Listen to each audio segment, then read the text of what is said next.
আজকের এই রায়ের জন্য আমরা সর্বপ্রথম আল্লাহর শুকরিয়া আদায় করছি, আলহামদুলিল্লাহ। বাংলাদেশ সুপ্রিম কোর্টের আপিল বিভাগের পূর্ণাঙ্গ বেঞ্চ জনাব এটিএম আজহারুল ইসলাম সাহেবকে সকল অভিযোগ থেকে বেকসুর খালাস প্রদান করেছে।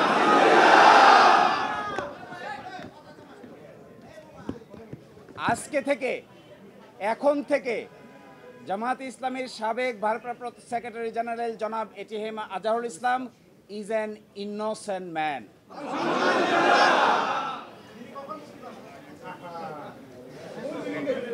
এই রায়ের মাধ্যমে আমরা মনে করি সত্য জয়ী হয়েছে, মিথ্যা পরাজিত হয়েছে। Truth prevailed and falsehood defeated. জামাতের এবং বিএনপির 6 জন শীর্ষস্থানীয় নেতৃবৃন্দকে মৃত্যুদণ্ড কার্যকর করা হয়েছে। 5 জন, অন্ততপক্ষে 5 জন জেলেই কারাবরণ করেছেন, জেলেই মৃত্যুবরণ করেছেন। দুনিয়ার ইতিহাসে এটা নজিরবিহীন নির্যাতনের শামিল। জনাব এটিএম আজহারুল ইসলাম সাহেব সৌভাগ্যবান, তিনি ন্যায় বিচার পেয়েছেন, আল্লাহ তাআলা তাকে বাঁচিয়ে রেখেছিলেন। তাই আমরা এটাও মনে করি এই রায়ের মাধ্যমে সিন্ডিকেটেড ইনজাস্টিসের অবসান হয়েছে। আমরা এটাও মনে করি এই রায় ঘোষণার মধ্য দিয়ে বাংলাদেশের আদালতের মর্যাদা সমুন্নত হয়েছে। এবং আদালত 4টি অবজারভেশন দিয়েছেন। তার মধ্যে প্রথমটি বলেছেন, অতীতের রায়ে বাংলাদেশ সহ এই ভারতীয় সাবকন্টিনেন্টের ক্রিমিনাল বিচার ব্যবস্থার পদ্ধতি চেঞ্জ করে দেওয়া হয়েছিল, এটা ছিল সবচাইতে বড় ভুল। আরও বলেছেন, আদালতের সামনে উপস্থাপিত সাক্ষ্য প্রমাণ অ্যাসেসমেন্ট করা ছাড়াই জনাব এটিএম আজহারুল ইসলাম সাহেবকে ফাঁসি দেওয়া হয়েছিল। এবং আরেকটি ইম্পর্টেন্ট কথা বলেছেন যে পৃথিবীর ইতিহাসে এটি একটি ট্র্যাভেস্টি অফ ট্রুথ, অর্থাৎ বিচারের নামে অবিচার। আরও বলেছেন, যে সমস্ত তথ্য প্রমাণ আদালতে হাজির করা হয়েছিল অতীতের আপিল বিভাগ তা সঠিকভাবে বিবেচনা করতে ব্যর্থ হয়েছে। ফলশ্রুতিতে আজকে জনাব এটিএম আজহারুল ইসলাম সাহেবকে বেকসুর খালাস প্রদান করেছেন। বাংলাদেশের ইতিহাসে নয়, পৃথিবীর ইতিহাসে এটি একটি নজিরবিহীন ঘটনা হয়ে থাকবে ইনশাআল্লাহ। এরই মাধ্যমে আমরা মনে করি ন্যায় বিচার প্রতিষ্ঠিত হয়েছে, সত্য বিজয়ী হয়েছে, মিথ্যা পরাভূত হয়েছে।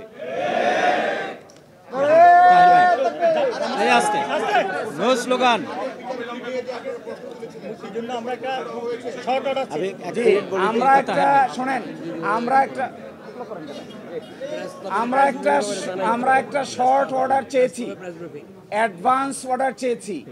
এই অ্যাডভান্স অর্ডারটার আদালত মঞ্জুর করেছেন। আদালত বলেছেন আমরা চেষ্টা করব আজকেই যেন, এবং আজকে এবং কালকের মধ্যে যেন এই শর্ট অর্ডারটা প্রসেস হয়ে জনাব এটিএম আজহারুল ইসলাম সাহেব মুক্তি পেতে পারেন। এই জন্য সকল আইনি ব্যবস্থা আমরা গ্রহণ করব। আর আরেকটা প্রেস কনফারেন্স আছে 11:30টায়। বাংলাদেশ জামাত ইসলামীর পক্ষ থেকে ডিপ্লোমা ইঞ্জিনিয়ার্সে এই প্রেস কনফারেন্সে আপনাদের সকলকেই স্বনির্বন্ধভাবে দাওয়াত দেওয়া হচ্ছে। আর এই রায়ের প্রাথমিক প্রতিক্রিয়া হিসেবে বাংলাদেশ জামাত ইসলামের নায়েবে আমির ডক্টর সৈয়দ আব্দুল্লাহ মোহাম্মদ তাহের আপনাদের সামনে আরো দুটি কথা বলবেন। বিসমিল্লাহির রহমানির রহিম। কুল জাল হাক্কা ওয়া জাহাকাল বাতিল ইন্নাল বাতিলা কানু জাহাকা। কোরআন বলেছে যে সত্যের বিজয় হবে, মিথ্যা দূরীভূত হবে এবং মিথ্যার পতন অবশ্যম্ভাবী। আজকে মহামান্য সুপ্রিম কোর্টের রায়ের মাধ্যমে এই সত্যই প্রমাণিত হয়েছে। অ্যাডভোকেট শিশির বলেছে সত্যের বিজয় হয়েছে, সত্যের বিজয় হয়েছে, সত্যের বিজয় হয়েছে। আজকে 11:30টায় ডিপ্লোমা ইঞ্জিনিয়ার ইনস্টিটিউটে সাংবাদিক সম্মেলন হবে। সেখানে আমাদের মোহতারাম আমিরে জামাত প্রেস কনফারেন্স অ্যাড্রেস করবেন। আমি সেই জন্য আর এখানে কথা বলতে চাই না। আমি কোর্টকে ধন্যবাদ জানাই এবং এই দেশবাসীদের প্রতি আমি ধন্যবাদ জানাই, কৃতজ্ঞতা জানাই। তাদের দীর্ঘ আন্দোলন সংগ্রামের একটি সুস্পষ্ট সুন্দর রেজাল্ট আজকে বেরিয়ে আসছে। আমি লয়ারদেরকেও ধন্যবাদ জানাই যারা দিনরাত পরিশ্রম করে এই মামলাটি লড়াই করেছেন এবং এটার একটা সত্য পরিণতি পর্যন্ত চূড়ান্ত পর্যায়ে কাজ করেছেন। আমি আপনার সাংবাদিকদেরকেও ধন্যবাদ জানাই। বিভিন্ন সময়ে এই মামলার বিভিন্ন নিউজ এবং এই প্রক্রিয়ায় আপনারা যে অংশগ্রহণ করেছেন, দেশবাসীকে অবহিত করেছেন, সেই জন্য সবাইকে ধন্যবাদ। আবারও আমাদের নেক্সট প্রেস কনফারেন্সের জন্য আপনাদের দাওয়াত। আসসালামু আলাইকুম।